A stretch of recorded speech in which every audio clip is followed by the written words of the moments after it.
Welcome once again to Digging Deeper with Backyard Farmer. I'm Kim Todd, and together we're going to unearth the biggest topics in Nebraska's gardening world. On today's program, we're going to be talking about best practices for your turf.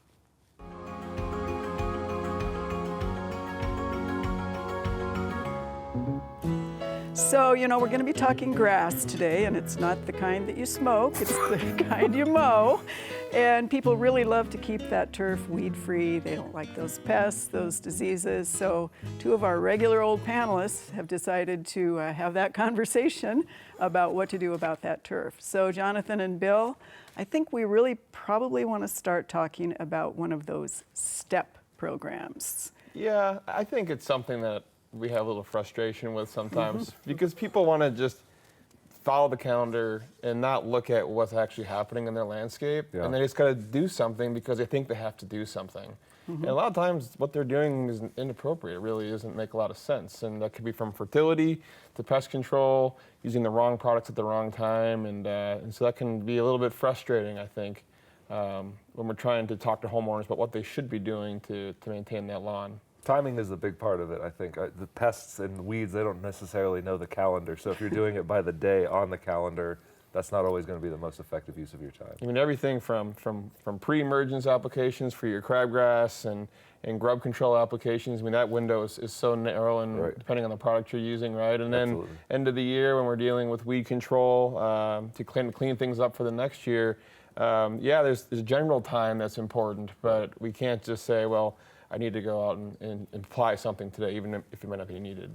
So is it my imagination, or it used to be 4-step, and now there's like 5 and 6 and 7, and the more steps, the better, right? Apparently, on your Fitbit, the higher the right? ladder to heaven. Yeah, yeah. So what is in these steps, and what ones are really important? So generally, let's talk about the historic STEP programs, right? Yeah. So the first one is usually early spring, has a crabgrass preventer in it and fertilizer, and they all contain fertilizer, right? So you're getting a combination of a pest control and a fertilizer, even if the fertilizer and pest control maybe should or shouldn't be applied at the same time. So the first one is your pre-emergence, and then usually a step 2 might be fertilizer with a post-emergence for like cleaning up dandelions and kind of winter annuals. Step 3 is usually in the summertime, and then that's going to have like some of your grub control products in it. The good ones, imidacloprid, all those classics. Exactly. And then the old one is we do this 4th step, or maybe a 5th step. A 4th step would be sometime in the fall, and then you'd see people also doing maybe a 5th application around like Halloween and Thanksgiving. And that was a historic recommendation, and we've kind of dug into that now, and we're realizing that a lot of those applications don't always make sense. And too many times the fertilizer part isn't really needed, but they're applying for the pest side, like they're making the pre-emergence application in the spring. Why are we doing that? Or we're fertilizing to control grubs when we maybe don't need to do that application. And so that can be frustrating for me as a turf fertility person. Yeah, and the grub control part, I mean, there's such a finicky thing. There has to be the application at the right time. Otherwise, you're just putting product out and you're not going to get the control that you actually want. If you miss that May-June window, then you're really just putting product out and you're not going to see any control. So can you talk a little bit about the grub control and the grub life cycle to get an idea of like what we're trying to accomplish, right? I brought some grubs with me here. I pickled these about a year ago. Are there jalapenos associated? No, this is just dill. Just dill. The grubs, they have a very interesting life cycle, I think. They overwinter as a 3rd instar. So these big grubs are down deep in the soil for the annual white grubs. So Japanese beetle, mast chafers, things like that. There are some that have a 3-year cycle, those Phylophica grubs, the May-June beetles, but generally we're more worried about mast chafers and Japanese beetles. So over the winter, they're this big grub down in the soil. In the spring, they come up and they pupate. So any application that you make in the spring isn't to control the grubs that were there last year. It's to control the grubs that are going to come this year. If you're doing prevention, then you're putting an application down that's going to be absorbed by the turf to protect it from new grubs that are laid into the soil in July or August. So this is another insect pests kind of a question. What are the other insect pests that people think they're controlling in this step process? And again, is it necessary, as Bill was saying? I think that all the other ones are living in the grubs world. I mean, grubs are the #1 pest in turf here in the Nebraska area. Other than that, I mean, you can find bill bugs sometimes. You can see some caterpillar problems, but if you're doing something like an acelepryn application or Scott's GrubX, you're going to get a lot of those other pests, the bill bugs and the caterpillars. The only ones that we wouldn't get with that are the chinch bugs, and I haven't really dealt with a whole lot of chinch bugs here in Nebraska, but I also haven't dealt with a lot of buffalo grass lawns where I know they can be a problem. So that would involve some other insecticides at different times of the year. All right. Well, we want to encourage our Facebook watchers to comment, to watch us for sure on television. Give us all those comments. Tell us whether you like what we're doing, and that would be Facebook, NET, and Backyard Farmer. And we really do need to hear from you because we're not going to do this anymore if you don't like it.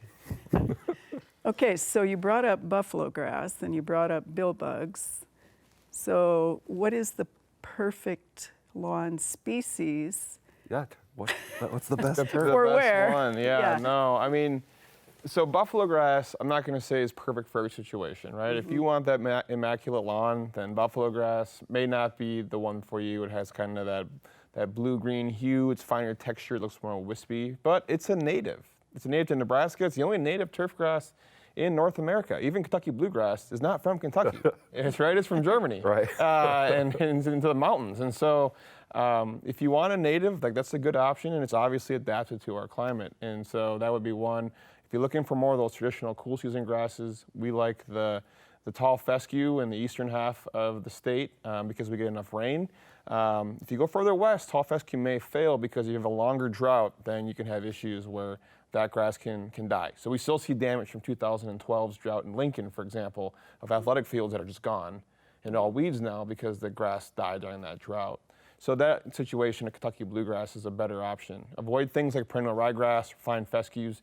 They can't handle our climate, and so they just quickly die off.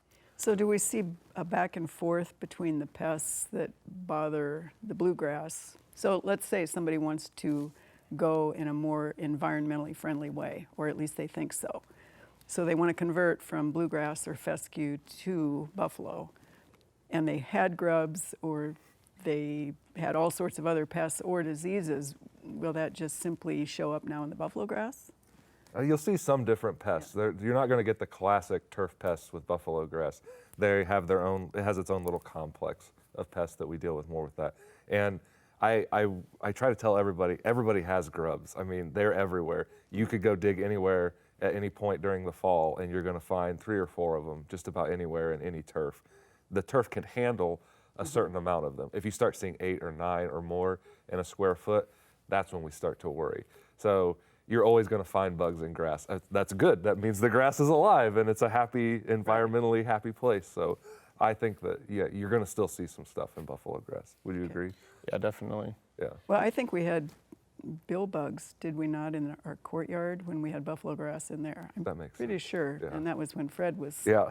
still, I mean, he was our bug guy, of Yeah. course, wondrous pageantry. He had a really cool bill bug farm that he took care of, and I know it was involved with a lot of buffalo grass as well. So He's farming bill bugs. he was, yeah. He had like in a shed out at the farm. Yep, it's an heaven's sake. entomology building. It was, yeah.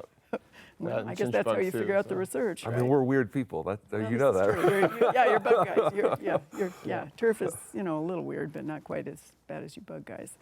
All right, so people also, we're getting a lot of questions from people who really do want to touch the earth more lightly. Uh-huh. And yet they do want that perfect turf. So what are the environmental concerns or the pollution You know, concerns? one of the things that I'm trying to recommend to people is separate the control products with the fertilizers, right? I mean, we're making fertilizer applications to control because we want weed control. If we want weed control, use a weed control product. So at the end of the year, for example, our recommendations have changed. We do research, we're always reevaluating, and we know now that fertilizing late into October leads to that fertilizer getting leached out in the winter and going into our rivers. But people are making those applications partly because they're trying to control broadleaf weeds. So if you could just go get a broadleaf herbicide, go do that and don't make the fertilizer application. So if we can get a disconnect between our pest control and our fertilizer, we can have a lot better environmental footprint in turf. The other thing too is get away from these dumb step programs. I wrote an article recently. It just said if you're in the growing season and your grass is not growing and it's yellow, it probably needs fertilizer. So go fertilize it. And if your grass is growing like crazy, like it's been this spring with all of our rain, and people are out making step 2 and complaining about mowing every 3 days, it's like, well, why did you fertilize, right? So let your mower kind of dictate in season if you have to fertilize or not. And if it gets to the middle of the summer and it's 100 degrees, maybe think about not fertilizing then or using organic product to minimize that risk of burn.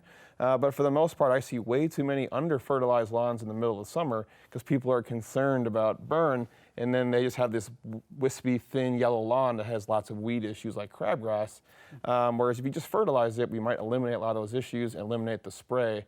So I think that's an important thing to think about, is just use your eyes to figure out when you have to put that fertilizer down. Take care of the problem you have and not the one you anticipate. Is what Yeah, you're saying. yeah. Exactly. Well, and you brought up mowing and mowing, a lot. So what about the clippings? Because we actually had a question come in from somebody from Omaha who is really concerned about the bagged clippings in the landfills. Yeah, definitely. And so do you need to bag? Clippings are mainly water. So they're about 85% water by weight. But then that dry material has fertilizer in it, right? And if you bind it all together, that nutrient can be lost and go into our groundwater. And so always want to return our clippings. They don't, because they are mainly water, they don't make thatch. So if you're mowing frequently, constantly mulch mowing, you're adding nutrient back in. So a tall fescue lawn that's mulch mowed might need 1 or 2 applications of fertilizer a year. And if the soil's good, maybe 0 if you are on a continual mulch mowing. And so I think that's the one thing homeowners do wrong, probably compared to professionals. They under mow. They stretch out their intervals too long. They scalp it down. It changes how the plant grows. It opens the soil up to weeds and pests. And so if you really want to have a good looking lawn, just not getting behind on your 1/3 rule of mowing is one of the best things that you could do to have a great looking lawn. Or you can be weird like me and have a 5-inch tall lawn all the time. Yeah, that too. But just Would don't then have scalp. mosquitoes in it and chiggers. I haven't fine. got too many of those, but I definitely haven't dealt with any pests. And Yeah. I mow less. And And people ask too, like, what's the ideal mowing height? I mean, you can mow at any height. You can mow at 5 inches. You can mow at 1 inch. But if you're going to mow at 1 inch, know that your maintenance requirements are going to go way up, and you're going to have to be mowing every other day. So you can't be mowing once a week at 1 inch because the grass is going to grow too fast, and you're going to be scalping it. So, that's why we say that 2 to 3 is a nice range, and 3 to 4 if you want to be even lower maintenance. The lower you go, the more inputs you need.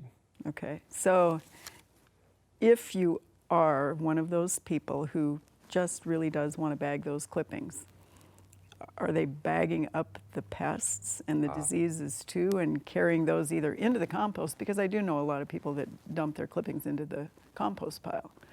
not too many pests are going to be caught up in that. You might get some moth eggs that are laid at the tips of the blade of grass. That's more of a golf course phenomenon, though, where they take those clippings off of greens and they get rid of a lot of cutworm problems and things like that. Yep. In a home lawn, you're not getting rid of the Enough. pests by bagging them. Yeah, all of your main pests are below ground. Unless you're digging the grass up and planting new grass all the time, you're not getting rid of them like that. Okay, good. All right, so what truly are the best management practices? Do you want to go kind of all the way through? What would be the best management practices for a lawn from both of you guys? I think from a fertility water mowing perspective, if I take that approach, fertilize in the season. Don't do it too early before the grass is actively growing, and don't do it too late. But when you're in season, watch your clipping yield. You should be trying to mow about once a week. If you're mowing more than that, you're over-fertilized. If you're mowing less than that, you're under-fertilized. And then, water, when you start to see drought, it won't cause any problems. And then, mow at the same height and the same frequency. And if you do those things from a cultural perspective, you're honestly going to have not many problems with other types of issues and have a nice looking lawn. And For go ahead. insecticides, you would be looking at going out around Mother's Day, as you wouldn't want to go too much later than 4th of July with any applications. If you stretch out a preventative treatment to that point, the grass may be too stressed by the time summer comes to really absorb it, and the pest might already be there. So you may not be getting enough insecticide to the site fast enough to work. If you want to do curative, which is just waiting until the damage happens, that's something you're going to do in August or September, and you'll be doing some renovation as well. And there's nothing wrong with that. I mean, that's not a failure. It's just you're changing up things a little bit. Well, and it's not going to be perfect from year to year. Yeah. Right, we did this a couple years ago on the show, right, where we regrassed my yard because I went from an old variety to a newer variety of tall fescue. Right. It has better disease resistance and better color and finer texture. So I mean, you don't see farmers using the same varieties of corn, but we have lawns that are 30, 40, 50, 60-year-old varieties. We have better genetics out there. Right. We should be using those, and it's 6-7 weeks to kill your lawn and then reseed into it, and then you have a lower input lawn. And so another thing that we can do is just change cultivars and change varieties. Perfect, and that's what we at the university do best. Oh, yeah. All right, thanks guys. Well, that's all the time we have for Digging Deeper with Backyard Farmer. So you can watch a new Digging Deeper on Facebook every Sunday night at 6:30 p.m. Central. Do not miss Backyard Farmer Live every Thursday at 7 p.m. Central on NET. Thanks for digging deeper with Backyard Farmer.